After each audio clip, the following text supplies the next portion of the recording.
Asia की सबसे अमीर नगर निगम बीएमसी में कैग ने 12,000 करोड़ से अधिक घोटाले का खुलासा किया है और इसके तुरंत बाद महाराष्ट्र का पप्पू आदित्य ठाकरे बीएमसी के खिलाफ ही भ्रष्टाचार के मुद्दे को लेकर प्रदर्शन करते दिखाई दे रहा है। ये तो एक बेहतरीन उदाहरण है चोर मचाए शोर का।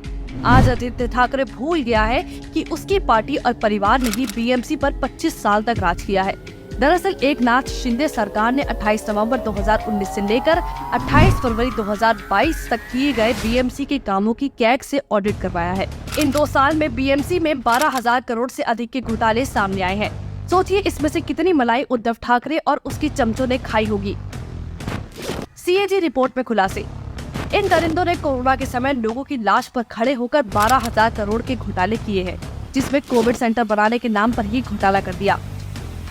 खुलासा नंबर 1, बीएमसी ने बिना कोई एग्रीमेंट किए 4,755 करोड़ से अधिक के काम दिए हैं। सोचिए कल को कोई ठेकेदार कुछ गलत करता है तो आप कौन से लीगल डॉक्यूमेंट के सहारे कोर्ट में लड़ाई लड़ेंगे। खुलासा नंबर 2, मुंबई के दहिसर में एक जमीन एक कंपनी से 349 करोड़ में खरीदी, लेकिन उस कंपनी ने कुछ ही समय पहले ही वही जमीन 2.55 करोड़ में खरीदी। क्या ये भारी नुकसान नहीं है बीएमसी के फंड्स का? ठाकरे परिवार को उस जमीन में ऐसा कौन सा सोना चांदी मिल गया कि 2.55 करोड़ की जमीन 349 करोड़ में खरीदी। खुलासा नंबर 3, बगैर टेंडर की प्रक्रिया किए 214 करोड़ के काम दे दिए।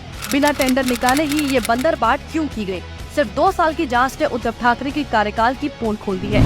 इसलिए बेटा आदित्य ठाकरे तिल मिला रहा है, क्योंकि बीएमसी के चुनाव भी आने वाले हैं और ठाकरे परिवार महाराष्ट्र खोने के बाद कैसे भी करके बीएमसी में अपना राज चाहता है।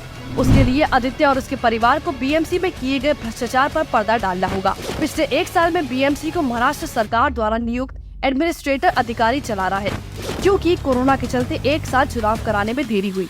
इसलिए अपने पाप का घड़ा सरकार द्वारा नियुक्त एडमिनिस्ट्रेटर अधिकारी पर फोड़ना चाहते हैं। उधर सरकार में आदित्य ठाकरे पर्यावरण मंत्री रह चुके हैं, लेकिन पर्यावरण मंत्री रहते बॉलीवुड के साथ मिलकर आरे में पेड़ काटने का विरोध फैशन के नाम पर किया, जिसके चलते कई सालों तक मुंबई मेट्रो प्रोजेक्ट अटका रहा।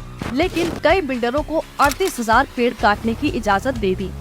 पिछले कई सालों से मिठी नदी की सफाई में भी अभी तक 2100 करोड़ रुपए खर्च किए जा चुके हैं, लेकिन अभी तक कोई सफाई नहीं हुई है।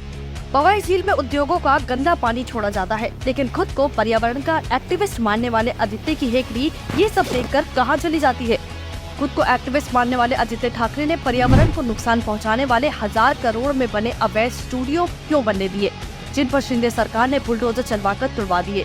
सच्चाई तो ये है कि बाप बेटे की मर्सिडीज जोड़ी ने बीएमसी को ही नहीं पूरी मुंबई को ही अपनी बपौती समझ कर रखा है। अब ठाकरे परिवार को भी लगने लगा है कि सोने की चिड़िया यानी बीएमसी उनके हाथ से निकल जाएगी और इनको पता है कि शरद पवार भी इनकी मदद नहीं कर सकता, क्योंकि वो खुद अपनी पार्टी को टूटने से बचाने में लगा हुआ है।